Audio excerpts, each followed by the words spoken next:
Dear comrades, ನಾಡಿನ ಸಮಸ್ತ ಜನತೆಗೆ ನಿಮ್ಮ ಮನೆಮಗ ಹರೀಶ್ ಗೌಡ ಮಾಡುವ ನಮಸ್ಕಾರಗಳು. ಈ ದಿನದ ವಿಷಯ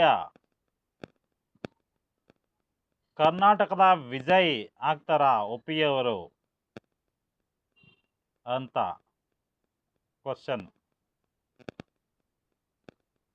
ಈ ದಿನಗಳಲ್ಲಿ ಉಪೇಂದ್ರ ಸರ್ ಸಿನಿಮಾ ಆ್ಯಕ್ಟರ್ ರವರನ್ನು ಮಾಧ್ಯಮದವರು ಪ್ರತಿದಿನ ವಿಜಯ್ಗೆ ಹೋಲಿಕೆ ಮಾಡಿ ಮಾತನಾಡ್ತಾ ಇದ್ದಾರೆ. ಕರ್ನಾಟಕದ ಒಪ್ಪಿ ತಮಿಳ್ನಾಡಿನ ವಿಜಯ್ ಥರ ಆಗ್ತಾರಾ ಅಂತ ಕ್ವಶನ್ ಮಾರ್ಕ್ನ ಹಾಕ್ತಾ ಇದ್ದಾರೆ. ಆದರೆ ತಮಿಳ್ನಾಡಿನ ವಿಜಯ್ ಏನು ಮಾಡಿದ್ದಾರೆ, ನೀವು ಕಂಪೇರ್ ಮಾಡ್ತಾ ಇಲ್ಲ. ತಮಿಳ್ನಾಡಿನ ವಿಜಯ್ ಏನು ಮಾಡ್ತಾ ಇದ್ದಾರೆ ಅಂದರೆ, ಹುಟ್ಟೋ ಮಕ್ಕಳಿಂದ ಹಿಡಿದು ಹೆಂಗಸರಿಂದ ಹಿಡಿದು ಜನಗಳಿಂದ ಹಿಡಿದು ಎಲ್ಲರಿಗೂ ಆಮಿಷವನ್ನು ಒಡ್ಡಿದ್ದಾರೆ. 8 ಗ್ರಾಮ್ ಚಿನ್ನವನ್ನು ಕೊಡ್ತೇವೆ, 2,000 ರೂಪಾಯಿ ಅಕೌಂಟನ್ನು ಹಾಕ್ತೇವೆ, ಹುಟ್ಟೋ ಮಗುಗೆ ಏನೋ ಕೊಡ್ತೀವಿ, ರೇಷ್ಮೆ ಸೀರೆಯನ್ನು ಕೊಡ್ತೇವೆ ಅಂತ ಆಮಿಷ ಒಡ್ಡಿದ್ದಾರೆ. ಕರ್ನಾಟಕದ ಉಪ್ಪಿ ಏನು ಮಾಡ್ತಾ ಇದ್ದಾರೆ? ಕರ್ನಾಟಕದ ಉಪ್ಪಿ ಇನ್ನೂ ಡಿಸ್ಕಷನ್ನಲ್ಲೇ ಇದ್ದಾರೆ. ಡಿಸ್ಕಷನ್ ಮಾಡ್ತಾ ಇದ್ದಾರೆ, ಹಿಂಗೆ ಮಾಡಿದ್ರೆ ಆಗುತ್ತಾ, ಹಂಗೆ ಮಾಡಿದ್ರೆ ಆಗುತ್ತಾ ಅಂತ. ಗುರಿ ಮತ್ತು ಗುರು ಇರಬೇಕು ಅಂತ ಹಿರಿಯರು ಹೇಳ್ತಾರೆ. ಗುರಿ ಮತ್ತು ಗುರು ಎರಡೂ ಇರಬೇಕು ಅಂತ. ಗುರಿ ಏನು? ಫಸ್ಟ್ ನೀವು ಚೀಫ್ ಮಿನಿಸ್ಟರ್ ಆಗೋದು. ನೀವು ಚೀಫ್ ಮಿನಿಸ್ಟರ್ ಆಗೋಕ್ಕೂ ಮುಂಚೆನೇ ಎಲ್ಲ ಡಿಸ್ಕಷನ್ ಮಾಡಿದ್ರೆ ಯಾವ ಕೆಲಸ ಆಗುತ್ತೆ? ಏನೂ ಆಗೋದಿಲ್ಲ. ಜನಗಳೇ ಮಾಡಿ, ನೀವು ಜನಗಳೆಲ್ಲ ನೀವೇ ಕಂಪ್ಲೀಟಾಗಿ ನೀವೇ ಕೆಲಸ ಮಾಡಿ, ನೀವೇ ಆ್ಯಪ್ಗೆ ಹೋಗಿ ನೀವೇ ಇದನ್ನು ಮಾಡಿ ಅಂದಾಗ ನಮ್ಮ ಜನ ಅಷ್ಟೊಂದು ಅವ್ರಿಗೆ ನೀವೇ ಹೇಳ್ತಾ ಇದ್ದೀರಿ ಟೈಮ್ ಇಲ್ಲ ಅಂತ ಹೇಳ್ತಾ ಇದ್ದೀರಿ. ನಮ್ಮ ಜನ ಆ ಥರ ಮಾಡೋದಾಗಿದ್ರೆ ಅವರೇ ರಾಜಕೀಯಕ್ಕೆ ಬಂದ್ಬಿಡ್ತಾಯಿದ್ರು. ರಾಜಕೀಯದಲ್ಲಿ ಅವ್ರದ್ದೇ ಒಂದು ಛಾಪನ್ನು ಮೂಡಿಸ್ತಾಯಿದ್ರು. ಆದರೂ ನಾನು ಇದನ್ನೆಲ್ಲ ನೋಡಿ ಇದು ಆಗೋದಿಲ್ಲ ಅಂತ ನನ್ನ ಡಿಸೈಡ್ಮೆಂಟು. ಪ್ಲಸ್ಸು ಬರೀ ಡಿಸ್ಕಷನ್ನಲ್ಲೇ ಇದ್ದಾಗ ಅದು ಸಾಧ್ಯವಿಲ್ಲ ಅಂತ ನಾನು 100% ಹೇಳ್ತೀನಿ. ಇದು ಕಾರ್ಯರೂಪಕ್ಕೆ ಬರಬೇಕು.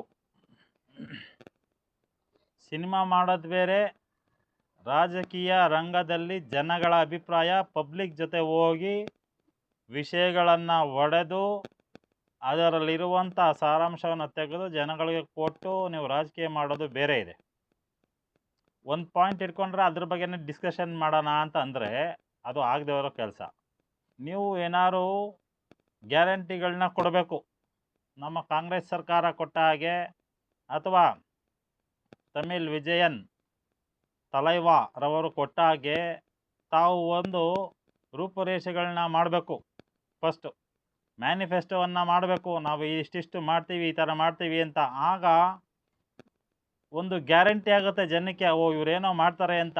ಅಟ್ಲೀಸ್ಟು ನೀವು ಅದನ್ನು ಮುಂದೆ ಪ್ರೂವ್ ಮಾಡಲಿಲ್ಲ ಅಂದರೂ ನಮ್ಮ ಕಾಂಗ್ರೆಸ್ ಸರ್ಕಾರ 5 ಗ್ಯಾರಂಟಿಗಳನ್ನ ಕೊಟ್ಟು ಮುಂದೆ ಬಂದರು, 136 ಸೀಟ್ನ ತಗೊಂಡ್ರು. ಆ ಥರ ಯಾವ್ದಾದ್ರು ಗ್ಯಾರಂಟಿನಾದ್ರು ಕೊಡಬೇಕಲ್ಲ. ಮತ್ತು ಕಾರ್ಡ್ಗಳು ಬರೆದು ಕೊಟ್ಟರು. ಕಾರ್ಡ್ಗಳನ್ನ ಬರೆದು ಗ್ಯಾರಂಟಿ ಕಾರ್ಡ್ಗಳನ್ನ ಎಷ್ಟೊಂದು ಮನೆಗಳಿಗೆ ತಲುಪಿಸಿದ್ರು. ಇದು ನಮ್ಮ ಸರ್ಕಾರ ಬಂದರೆ ನಾವು ಈ ಥರ ಮಾಡ್ತೀವಿ ಅಂತ ಅಂದರು. ನೀವೇನು ಗುರಿನೂ ಇಲ್ಲ, ಏನೂ ಇಲ್ಲ, ನೀವು ಮ್ಯಾನಿಫೆಸ್ಟೋ ನೀವು ಹೇಳೋದಿಲ್ಲ, ನೀವೇ ಮಾಡಿ ಚೇಂಜ್ ಆಗುತ್ತೆ ಅಂತಂದರೆ ಇನ್ನೂ 100 ವರ್ಷ ಹೋದರೂ ಅದು ಚೇಂಜ್ ಆಗೋದಿಲ್ಲ. ಇದು ಈಗಿನ ಟ್ರೆಂಡು. ಜನಗಳಿಗೆ ನೀವು ಹೇಳ್ದಂಗೆ ಒಳ್ಳೆಯ ವಿಷಯ ಕಹಿಯಾಗಿರುತ್ತೆ ಅಂತ. ಕಹಿಯಾಗಿರೋದು ಒಳ್ಳೆ ವಿಷಯ. ಅದು ಜನ ಮನಸ್ಸಲ್ಲಿ ಏನಾಗುತ್ತೆ, ನೀವು ಹೇಳ್ದಂಗೆ ಒಳ್ಳೆ ಒಂದು ಹೀರೋ ಎದ್ದು ಬಂದು ಒಂದು ಕೆಲಸ ಮಾಡಿಬಿಡ್ತಾನೆ, ಸಿನಿಮಾದಲ್ಲಿ ಆದಂಗೆ ಒಂದು ದೇಶ ಚೇಂಜ್ ಮಾಡಿಬಿಡ್ತಾನೆ ಅನ್ನೋದು ಇದೆ. ಅದೆಲ್ಲ ಸಾಧ್ಯವಿಲ್ಲ ಅಂತ ನೀವು ಹೇಳ್ತಾ ಇದ್ದೀರಿ.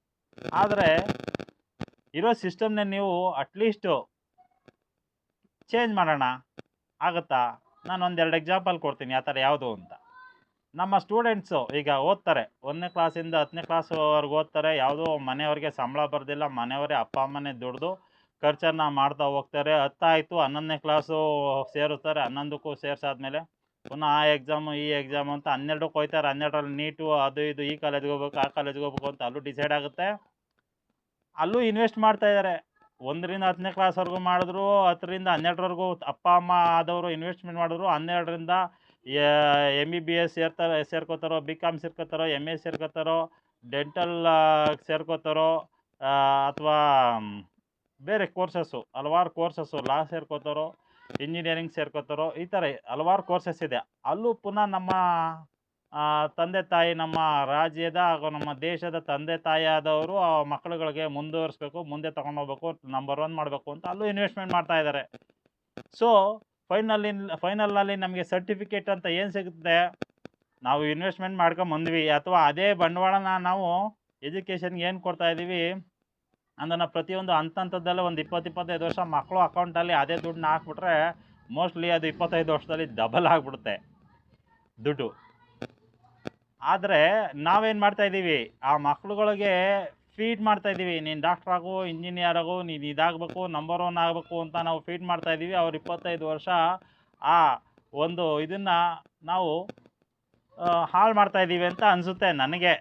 I am also an engineer, mechanical engineer. ಆದರೆ ನಾನೇನು ಹೇಳೋದು, ನೀವು ಫೈನಲ್ಗೆ ಎಲ್ಲ ಒಂದು ಇಂಜಿನಿಯರಿಂಗ್ ಮುಗಿಸ್ತಾ, ಅಥವಾ ಒಂದು MBBS ಮುಗಿಸ್ತಾ, ಅಥವಾ ಒಂದು BDS ಮುಗಿಸ್ತಾ, ಅಥವಾ ಒಂದು ಲಾ ಮುಗಿಸ್ತಾ, ನೀವು ಕೊನೆಗೆ ಏನು ಕೊಡ್ತೀರಿ? ಅಟ್ಲೀಸ್ಟು ಜಾಬ್ ಗ್ಯಾರಂಟಿನಾರು ಕೊಡ್ತೀರಾ?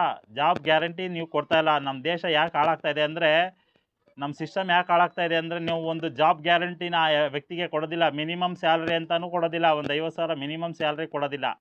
ನೀವೇನು ಹೇಳ್ತೀರಿ, 2,000 ಕೊಡ್ತೀವಿ ಎಜುಕೇಟೆಡ್ಸ್ಗೆ, 3,000 ಕೊಡ್ತೀವಿ ಅಕೌಂಟ್ಗೆ ಹಾಕ್ತೀವಿ ಅಂತ ಹೇಳ್ತೀರಾ. 3,000 ಏನಕ್ಕೋಸ್ಕರ ಸಾಕಾಗುತ್ತೆ ಸ್ವಾಮಿ ಹೇಳಿ? ನೀವು 3,000 ಕೊಡೋದು ಏನಕ್ಕೋಸ್ಕರ ಸಾಕಾಗುತ್ತೆ? ಪೆಟ್ರೋಲ್ ಖರ್ಚಿಗೆ ಸಾಕಾಗೋದಿಲ್ಲ. ಬಟ್ಟು ನೀವೇನು ಮಾಡ್ತಾಯಿದ್ದೀರಿ, ಪ್ರತಿಯೊಂದು ಆ ತಂದೆ ತಾಯಿ ಮೇಲೆ ಏರ್ತಾ ಇದ್ದೀರಿ. ಒತ್ತಡವನ್ನು ಏರ್ತಾ ಇದ್ದೀರಿ. 20-25 ವರ್ಷದವರೆಗೂ ಮನುಷ್ಯ ಒಬ್ಬ ಓದು ಈಚೆ ಬಂದ, ಅವನಿಗೆ ಕೆಲಸ ಇಲ್ಲ, ಪುನಃ ಕೆಲಸ ಹುಡ್ಕೋದೇ ಒಂದು ಕೆಲಸ ಆಗಿದೆ. ಇದನ್ನು ಫಸ್ಟು ಸಿಸ್ಟಮ್ ಹೆಂಗೆ ಚೇಂಜ್ ಮಾಡೋದು ಹೇಳಲಾ? ನೀವು ಏನು ಮಾಡಬೇಕು ಅಂತ ಕೇಳ್ತಿರಲ್ಲ.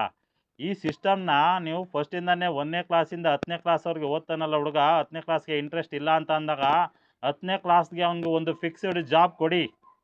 ಗೌರ್ನಮೆಂಟ್ ಅಂತಲೇ ಮಾಡಿ. ಗೌರ್ನಮೆಂಟ್ ಜಾಬಲ್ಲೇ ಒಂದು ಫಿಕ್ಸ್ಡ್ ಸ್ಯಾಲ್ರಿ, ಒಂದು 30,000 ರೂಪಾಯಿ ಅಂತ ಒಂದು ಫಿಕ್ಸ್ಡ್ ಸ್ಯಾಲ್ರಿ. ಅಟ್ಲೀಸ್ಟ್ ಆಗ ಮನುಷ್ಯ ಏನು ಮಾಡ್ತಾನೆ, ಎಜುಕೇಟೆಡ್ ಆದರೆ ನಾನು 1ರಿಂದ 10ರವರೆಗೂ ಹೋದ್ರಾದ್ರೂ ಅಟ್ಲೀಸ್ಟು ನನಗೆ 30,000 ಸಂಬಳ ಸಿಗುತ್ತೆ ಅಂತ ತಂದೆ ತಾಯಿ ಓದಿಸ್ತಾರೆ. 11ರಿಂದ 12ರವರೆಗೂ ಓದಿಸಿ ಒಂದು 40,000 ಸಂಬಳ ಕೊಡಿ. ಒಂದು 40,000 ಸಂಬಳ ಕೊಟ್ಟಾಗ ಏನಾಗುತ್ತೆ, ಅಟ್ಲೀಸ್ಟ್ 11-12 ಹೋದರೆ ನನಗೆ ಒಂದು ಸ್ಯಾಲ್ರಿ ಬರುತ್ತೆ ಅಂತ ಅವ್ರ ಮನೆ ತಂದೆ ತಾಯಿ ಹುಟ್ಟಿಸಿದಂಥ ತಂದೆ ತಾಯಿ ಏನು ಮಾಡ್ತಾರೆ, ಕರ್ಕೊಂಬಂದು ನಿಮ್ಮ ಕಾಲೇಜ್ಗೆ ಸೇರಿಸ್ತಾರೆ. ಅಲ್ಲಿ ಗ್ಯಾರಂಟಿ ಆಗಬೇಕು, ಸರ್ಕಾರದಲ್ಲಿ ಇದು ರೂಲ್ ಬರಬೇಕು. 11ರಿಂದ 12 ಆಗಲಿ ಬಿಡಿ.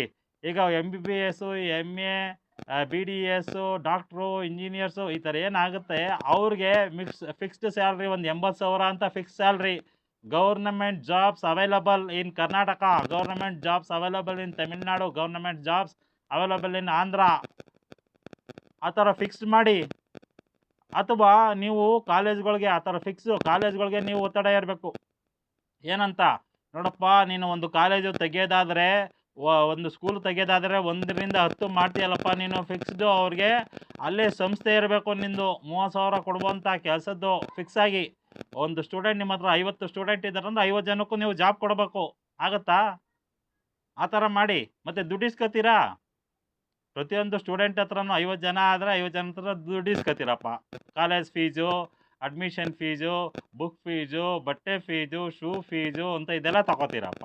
ಅಥವಾ ಅನುಮೋದನೆ ಕೊಡಬೇಡಿ. ಆ ಥರ ಮಾಡೋಕ್ಕಾಗಲ್ಲ ಅಂತಂದಾಗ ಸ್ಕೂಲು ಕಾಲೇಜ್ಗಳಿಗೆ ತಾವು ಅನುಮೋದನೆ ಕೊಡಬೇಡಿ.